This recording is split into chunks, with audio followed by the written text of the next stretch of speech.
Alors intéressons-nous à la protection du créancier de l'obligation. En fait, vous faites du droit des obligations, euh, et donc vous étudiez toutes les hypothèses de naissance d'une obligation. Elle peut naître de manière contractuelle, elle peut naître de manière délictuelle, de manière quasi-contractuelle, de manière quasi-contractuelle. Je crois que j'ai peut-être dit deux fois la même chose. Enfin bref, vous savez comment peut naître une obligation. Ensuite, une fois que naît l'obligation, il y a un créancier, il y a un débiteur.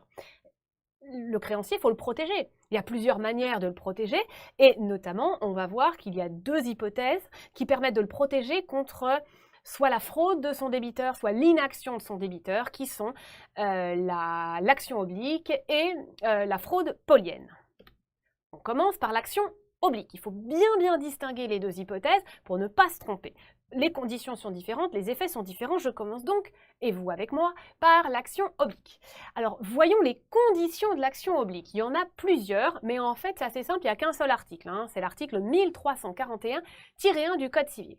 Alors, notez bien une chose, l'action oblique s'exerce toujours par voie judiciaire. Vous ne pouvez jamais le faire spontanément sans passer par un juge.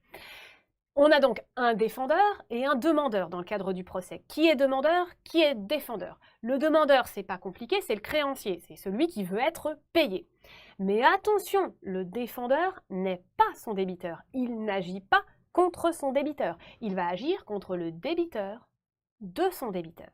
Ça, c'est important, c'est une particularité. En revanche, il n'est absolument pas nécessaire d'assigner le débiteur. On peut le faire, mais il n'est pas nécessaire de l'assigner pour que l'action soit recevable.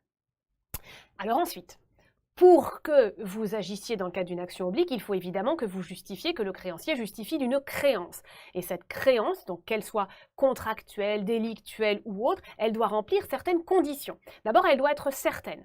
Vous ne pouvez pas agir contre le débiteur de votre débiteur s'il y a contestation sur la créance. Il faut que la créance soit certaine.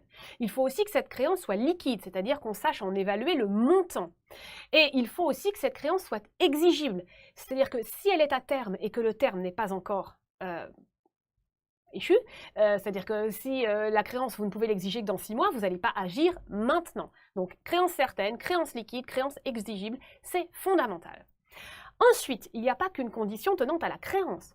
Il faut aussi prouver des conditions tenantes au comportement du débiteur. Pourquoi? Parce que normalement, contre qui vous devez agir?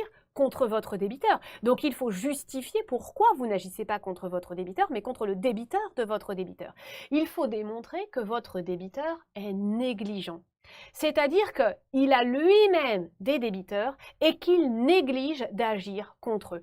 Il laisse, ils leur doivent de l'argent et il n'agit pas, mais ça ne suffit pas. Parce qu'au fond, si j'ai pas envie d'agir contre mon débiteur parce que j'ai pas envie d'agir en justice, parce que j'aime bien ce débiteur ou autre, j'ai envie de lui faire un cadeau, j'en sais rien, il faut dans ces cas-là, je fais ce que je veux, on est d'accord. Il faut quand même une autre condition. Il faut démontrer que cette carence, cette négligence du débiteur, risque d'entraîner son insolvabilité.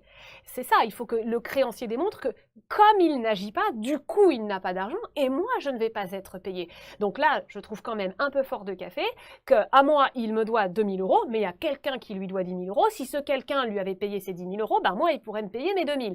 Donc il faut montrer la carence du débiteur et que cette carence risque d'entraîner son insolvabilité et du coup vous ne serez pas payé. Alors ensuite, vous imaginez bien que vous ne pouvez pas agir contre le débiteur de votre débiteur dans le cadre de n'importe quel droit ou de n'importe quelle action. Quelles sont les actions que le créancier a le droit de mettre en œuvre? Eh bien, ce sont les droits et actions qui ont un caractère patrimonial. N'importe quelle dette patrimoniale de votre débiteur. En revanche, vous imaginez bien que vous ne pouvez pas exercer au nom de votre débiteur les droits et actions exclusivement attachés à la personne. Par exemple, un journal aurait publié un article évoquant la vie privée de votre débiteur. Vous n'allez pas agir pour atteinte à la vie privée de votre débiteur. Ça, c'est trop personnel. Ce sont des actions que vous ne pouvez pas. Même si effectivement ça aurait pu renforcer sa solvabilité, c'est trop personnel. Donc il faut être très vigilant sur chacune de ces conditions. Si toutes ces conditions sont réunies, alors vous allez pouvoir agir sur le fondement de l'action oblique. Quels en sont les effets? C'est toujours l'article 1341-1 du Code civil qui les prévoit. Alors il faut distinguer les effets à l'égard du créancier, à l'égard du débiteur et à l'égard du débiteur négligent.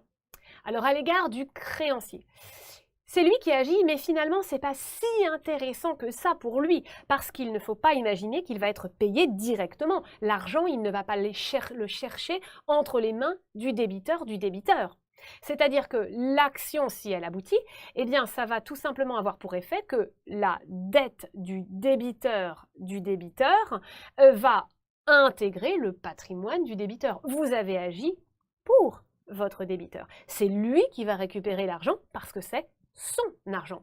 Et ensuite, du coup, il faudra que le créancier poursuive son débiteur. Mais là, il ne sera peut-être pas tout seul. Il sera peut-être en conflit avec les autres débiteurs. Il ne faut pas imaginer que parce que c'est lui qui agit, il sera mieux traité que les autres. Non. Ensuite, on applique les règles classiques du concours entre les débiteurs. Donc, de ce point de vue-là, c'est pas une action qui est forcément extrêmement intéressante pour le créancier. C'est pas la plus intéressante.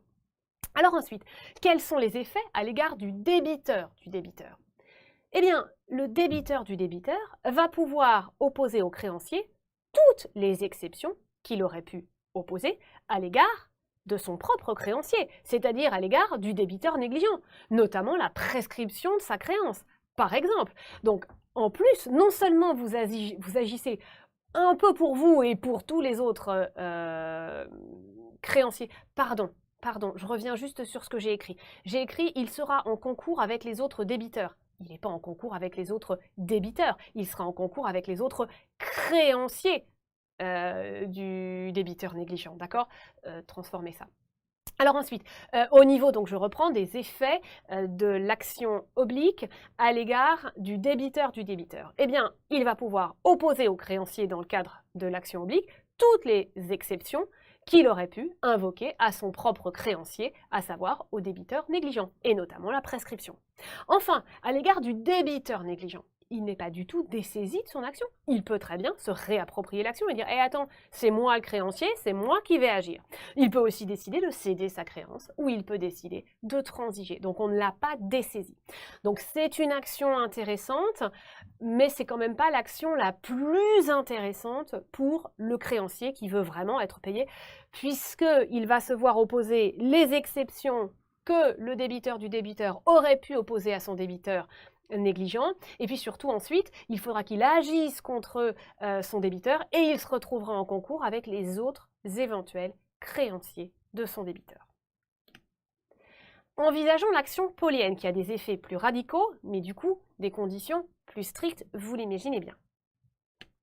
Alors on va commencer par les conditions de l'action polienne. Vous les trouvez à l'article 1341-2, de toute façon l'action polienne, il n'y a qu'un article, c'est 1341-2. Alors là, au niveau des parties au procès, c'est pas la même chose que pour l'action oblique. Le demandeur, c'est toujours la même personne, c'est le créancier. Mais au niveau du défendeur, là, il y a deux personnes. Il y a le débiteur du créancier, et le tiers complice. Si vous n'assignez pas le tiers complice, l'action sera irrecevable. Donc il faut vraiment assigner deux personnes. Ensuite, voyons les conditions relatives à l'acte attaqué. Vous attaquez un acte, une vente, une donation ou autre. Alors, quelles sont les conditions justement de cet acte? Il faut que ce soit un acte d'appauvrissement de la part du débiteur. Par exemple, une donation. Quand vous donnez quelque chose, vous vous appauvrissez. Ou si par exemple vous vendez à vil prix, vous vendez très bas par rapport à son prix. D'accord? Là, dans ces cas-là, c'est un acte d'appauvrissement. Il ne suffit pas d'un acte d'appauvrissement. Il faut un acte d'appauvrissement attentatoire à la solvabilité du débiteur. C'est-à-dire qu'on a quand même le droit de faire une donation à quelqu'un, on a quand même le droit de vendre à quelqu'un pour un prix très inférieur à sa valeur. Si on a suffisamment d'argent pour payer ses créanciers, en quoi ça va le déranger? Donc il faut que cet acte d'appauvrissement ait pour effet d'attenter à la solvabilité du débiteur. Condition supplémentaire, il faut prouver la fraude. On parle de fraude polienne, il faut prouver un acte frauduleux. C'est le créancier qui doit prouver la fraude. Alors c'est quoi la fraude? Est-ce que c'est prouver l'intention de nuire? Est-ce qu'il faut démontrer qu'il a cherché à vous nuire, votre débiteur? Non. En fait, la jurisprudence est assez souple, elle considère qu'en fait, prouver la fraude, c'est prouver que le débiteur savait qu'il allait vous causer un préjudice par l'acte litigieux. Il suffit en fait de prouver sa simple connaissance du préjudice, la simple connaissance du préjudice que le débiteur cause à son créancier par cet acte. On continue avec les conditions de l'action polienne. Il va aussi falloir démontrer la complicité du tiers. N'oubliez pas, il y a un tiers dans cette affaire. Ils sont deux pour effectuer cette fraude.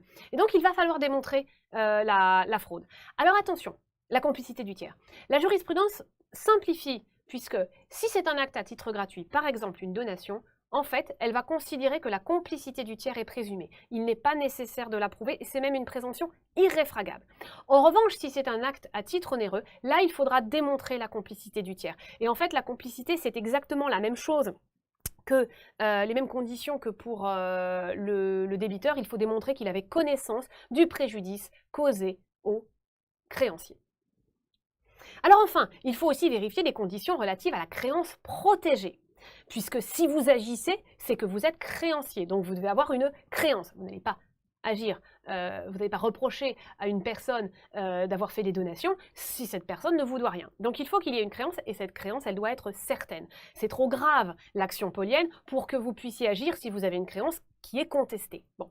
Il faut aussi une créance antérieure à l'acte litigieux. C'est-à-dire qu'il faut que votre débiteur vous doive de l'argent avant d'avoir fait l'acte. Parce que s'il a déjà fait une donation et qu'ensuite la créance naît, vous le saviez qu'il n'avait plus ce bien dans son patrimoine. Vous ne pouvez pas vous plaindre d'une situation qui préexistait à votre créance. On a quand même le droit de faire des donations à d'autres personnes si on ne doit pas d'argent à quelqu'un. Bon.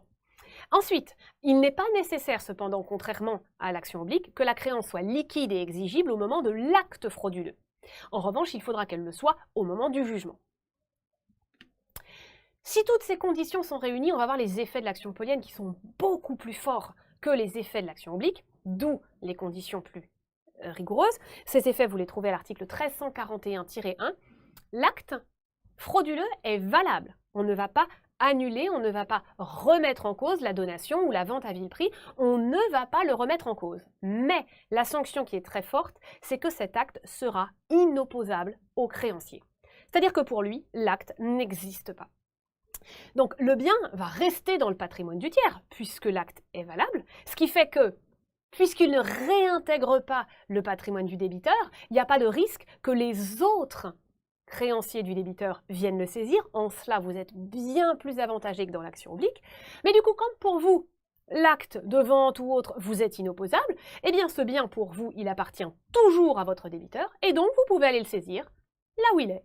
Et vous ne risquez pas le concours avec les autres créanciers du débiteur. Donc des effets vraiment beaucoup plus forts, mais vous l'avez vu aussi, des conditions quand même beaucoup plus rigoureuses à réunir pour pouvoir la mettre en œuvre. Voilà, chaque fois que vous voyez effectivement que vous avez une créance qui risque de ne pas être payée et que vous voyez que le débiteur soit n'agit pas, soit essaye d'organiser son insolvabilité, eh bien vous pensez à l'action polienne, vous pensez à l'action oblique, vous vérifiez les conditions, vous vérifiez les effets. Ça n'est pas extrêmement compliqué, mais il faut bien avoir toutes ces conditions en tête. Je vous remercie de m'avoir écouté.